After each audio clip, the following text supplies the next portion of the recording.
Hello, you are watching Shalom World News. I'm David Kerr from Lansing in Michigan, and these are your latest news headlines from around the world. Pope Francis has visited the Russian embassy to the Holy See in order to relay his personal concerns over Russia's invasion of Ukraine. In an unprecedented departure from diplomatic protocol, the Holy Father spent more than half an hour at the Russian embassy on Friday. The Russian ambassador, Alexander Avdyev, later told the media that Pope Francis expressed his great concern about the humanitarian situation in Ukraine.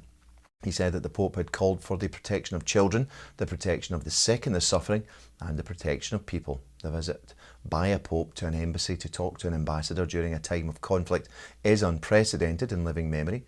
Foreign envoys to the Holy See are usually summoned by the Vatican's Secretary of State, or they meet with the Pope himself in the Vatican's Apostolic Palace. Elsewhere, the Church's Confederation of National Relief Agencies, Caritas Internationalis, has initiated an emergency appeal to assist the conflict-stricken people of Ukraine. The local branch of Caritas Internationalis in Ukraine says it has been preparing for the past 2 months to aid people in the event of a Russian invasion.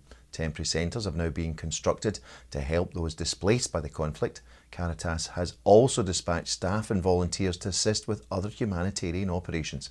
Meanwhile, the Pontifical Foundation Aid to the Church in Need has donated €1 million to the Church in Ukraine to help it cope with the growing humanitarian crisis. The head of the United States Commission on International Religious Freedom has expressed her concern at Finland's prosecution of a former government minister and a Lutheran bishop for articulating traditional Christian views on homosexual acts. Commission chairperson Nadine Maienza issued a statement this week expressing her support for former Interior Minister Päivi Räsänen and Lutheran Bishop Joanna Pujola, who are both facing prosecution for describing homosexual acts as sinful. Ms. Maienza said in her statement that religious freedom and freedom of expression should protect the right to peacefully express one's beliefs in public. The state of Florida looks set to pass new legislation aimed at ensuring that public schools teach issues such as human sexuality or gender identity in an age or developmentally appropriate way. The Parental Rights in Education Bill was passed on Thursday by the state's House of Representatives by 69 votes to 47. The new law also seeks to prevent discussion of any such topics in classrooms that are grade 3 or below. It also allows parents to sue any school district if they find that the parental rights law has been flouted. The bill will now proceed to the state Senate. If approved there, it will then go to State Governor Ron DeSantis for final approval. The Republican governor has already indicated that he supports the new law. Texas's High Court has been hearing oral arguments as part of a legal challenge to the state's Fetal Heartbeat Act, which bans abortions after cardiac activity is detected in the unborn child. That's usually about 6 weeks of gestation. The law also empowers anyone to sue someone who assists in procuring an abortion.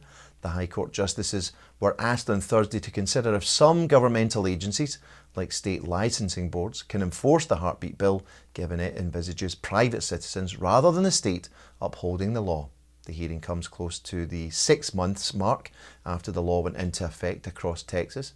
Early indications suggest that there has been a near 60% drop in abortions across the state during that time.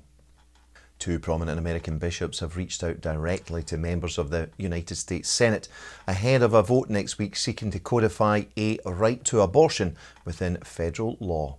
In a joint letter to senators, Archbishop William Lori of Baltimore and Cardinal Timothy Dolan of New York said that any attempt to codify so-called abortion rights is built on a false and despairing narrative that sees termination of a pregnancy through abortion as the only solution to a crisis pregnancy.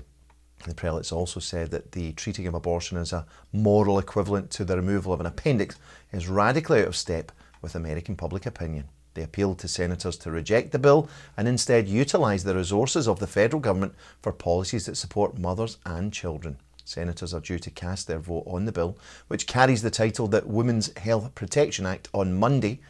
The controversial legislation was passed in the House of Representatives in September of last year in a narrow 218 to 211 vote margin.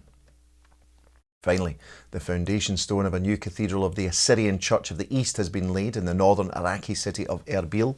The stone was laid on Wednesday. The future cathedral will be dedicated to St. Thomas the Apostle and St. Adai, Thomas's disciple, who is credited with creating the liturgy of the Church of the East. The stone-laying ceremony was presided over by Patriarch Mar Awa III, alongside Chaldean and Syriac bishops and representatives of government institutions and civil society. The city of Erbil was occupied by the Islamic State from 2014 to 2017. The Assyrian Church of the East is an Eastern church not yet in full communion with Rome. Well, that's your latest headlines for now. Do join us for more tomorrow. You can also join us at swnews.org for news updates. Shalom.